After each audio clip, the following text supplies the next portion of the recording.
There might just be a secret to jiu-jitsu that each of these world champions took advantage of growing up. And that secret was having a grappling dummy to train with at home anytime they wanted. And I'm not talking about one of these that you can get for $99 on Amazon. I'm talking about a dummy that came out of their dad's nutsack just like they did. The secret is having a biological brother who's going to be around anytime with an equal passion for the sport. A brother that's around to train with, push you in competition, and spar anytime you want. It's kind of like a cheat code. Unfortunately for me, my brother is a college hockey player, so the only fighting we do is drunk at parties. But in the case of the Corbet brothers, jiu-jitsu is their life, specifically ADCC grappling, where they travel across North America competing in every ADCC Open there is, collecting gold medals like it's nothing. But it's not. These brothers are methodical about their training and spend hours every single day on the mats improving their games alongside jiu-jitsu's hottest new coach, Greg Souders. DeAndre and Gavin Corbet are the best examples out there for successfully implementing the ecological approach to skill development in jiu-jitsu. At a high level, what that means is they don't do any drilling whatsoever. Instead, they partake in goal-based games from specific positions to understand what they need to do to win in each of the little battles that arise in the heat of a real match.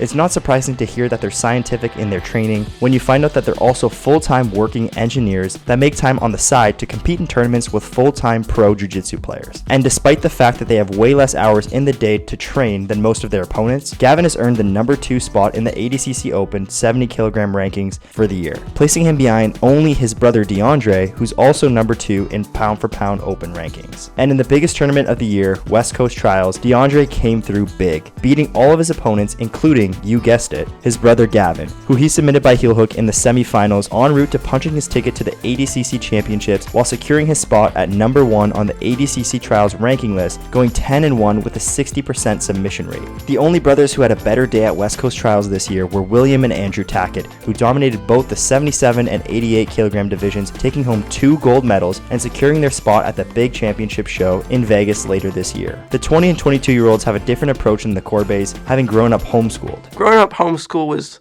basically all I could ever ask for. My best friends were my siblings. My best friends were my parents.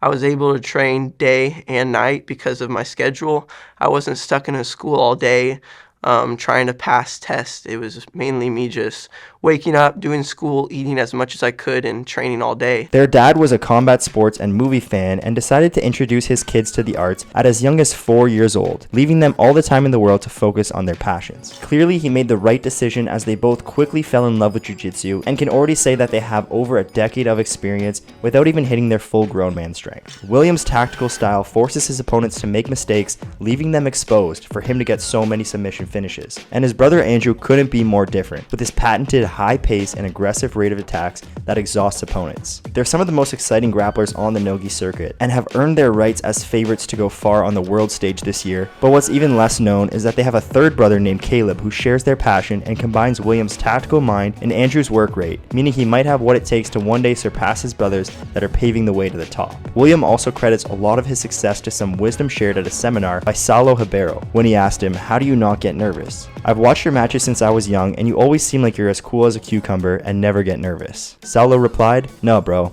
If you're not nervous, you're not human. Everyone else gets nervous too." And when 6th degree black belt, 5-time world champion, 2-time ADCC champion Saulo Ribeiro gives you advice, you listen. Saulo is the oldest of the legendary Ribeiro brothers, and with his younger brother Shanji's accolades, they have a combined 12 world championships and a laundry list of incredibly big wins on the world stage of both gi and no-gi events. Their lineage is rooted directly to the pioneer Gracie family, given that they both came up under Hoyler Gracie. So their classic styles are simple but effective, and many even reference the Ribeiros when they see moves like the flower sweep or the Shanji sweep because of their perfect execution of the basic move at the highest level. Saulo also cemented himself in the jiu-jitsu history books when he poured his soul into writing Jiu-Jitsu University, one of the best-selling and most well-regarded books in the category. The two have touched way more of the jiu-jitsu community than with just their big performances. They also joined forces to create Six Blades Jiu-Jitsu, one of the most prolific teams in the sport today, with world champion instructors that credit their success to the Ribeiros. In a similar way to what the Mendes brothers would like to recreate with their new age team Art of Jiu-Jitsu, which has quickly become one of the best teams in the world, with incredible young talents mentored by Guy and Hoffa Mendes. Both Mendes brothers had iconic styles combining athleticism and finesse, with their patented side-to-side passing as they sliced through guards with leg drags, long steps, stack passing, and so much more. They were making it look easy, as any competition either brother signed up for was almost guaranteed to be a win, and they started stacking up world championships at every belt level and even secured 10 adult black belt world championships in just 7 years between the two. Not to mention, Hoffa became a back-to-back ADCC champion after defending the title that he earned as the youngest male champion of all time at just 20 years old, which was one of his first times ever competing in no-gi.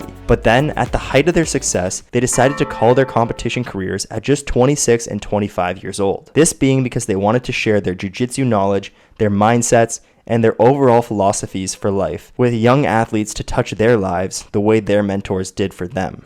But what if your brother was an exact replica of you with just as much drive to win? That is the reality for Paulo and João Miyao, who in their primes were some of the most technical and unique standouts in the lighter weight divisions of the sport. Aside from their 8 combined IBJJF World Championships, they made a name for themselves coming up through the colored belt ranks as some of the toughest and most flexible competitors anyone had ever seen. Their spider-like limbs are seemingly able to reach and bend in inhumane ways, making their guards unpassable and giving them the ability to berimbolo from anywhere. Their freakish ability also gave them a reputation for not tapping to any submissions and eating what looks like career-changing injuries, but then just walking it off. According to BJJ Heroes, neither brother has ever been finished in competition, and only rumors exist out there of legendary stories where Miyao was seen tapping. And those aren't the only Miyao stories. It's said that neither brother has any ligaments in their knees, that they used to live and sleep 24/7 in the gym on the mats, and they'll never be able to fit any rings on their fingers.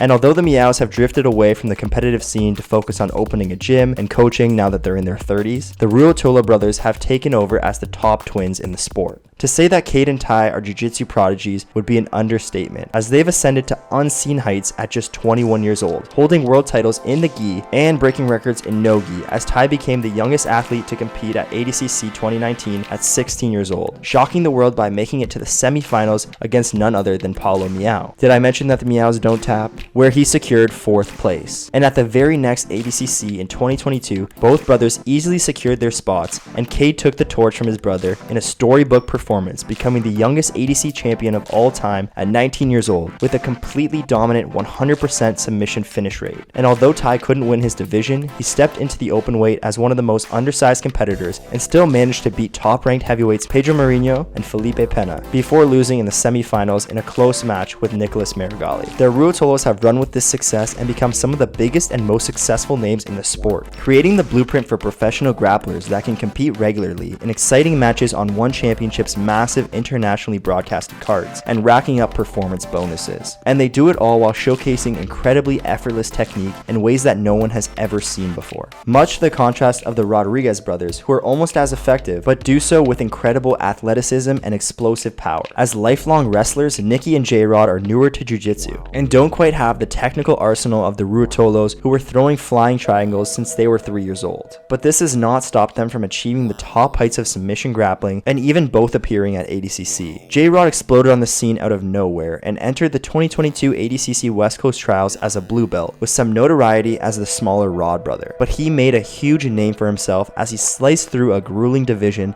to take home gold and earn his invite to the Worlds with a 100% submission rate. This insane breakout performance was oddly similar to Nicky Rod's 2019 campaign as merely a purple belt who trained jiu-jitsu for just a couple of years. Nicky Rod was one of the most physically imposing athletes at the event and used his physicality to expose the wrestling acumen of the top over 99 kilogram black belts with his elite takedown game to achieve a silver medal in his division at Worlds. And in 2022, now as a brown belt, he took home 2 silver medals, one in the absolute division and another in the same over 99 kilogram division, losing only to Gordon Ryan, the greatest grappler in the world today and one half of the Ryan brothers. If you take the technicality of the Ruotolo brothers and the physicality of the Rod brothers, you get Gordon Ryan and his younger brother Nicky Ryan, who isn't far behind, despite the fact that they aren't training together anymore, and as far as anybody knows, they aren't even on speaking terms anymore. It's no secret that Gordon is considered by many as the best in the world today, as he's gone undefeated since 2018, slaughtering anyone in his way at ADCC and in super fights, all under the watchful eye of John Danaher. And at one point in time, Nicky was right there alongside him, following in his footsteps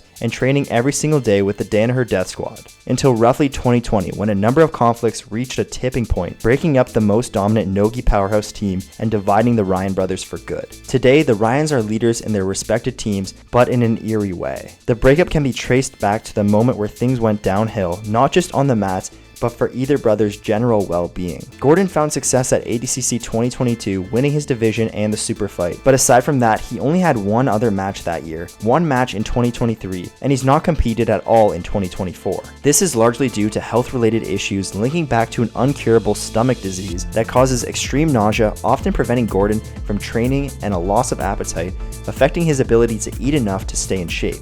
Simultaneously, Nicky lost in the first round of ADCC 2022, despite being favorited by many. He also lost in the 2023 ADCC East Coast Trials and suffered another loss to Gracie at a UFC super fight, where he tragically re-injured the knee that he had torn multiple times in past competitions, keeping him away from competing for the first 4 months of 2024. Thankfully, he just bounced back with the biggest win of his career over previous ADCC champ JT Torres, and hopefully he can manage to stay healthy. Maybe the Ryans are cursed for tragedy by the Jiu-Jitsu gods until they make up.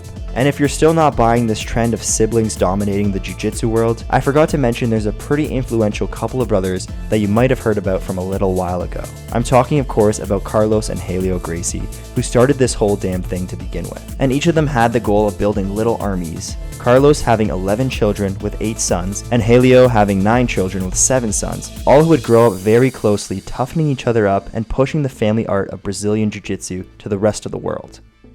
So in some strange cosmic way, maybe having a brother was all part of the founders' plans.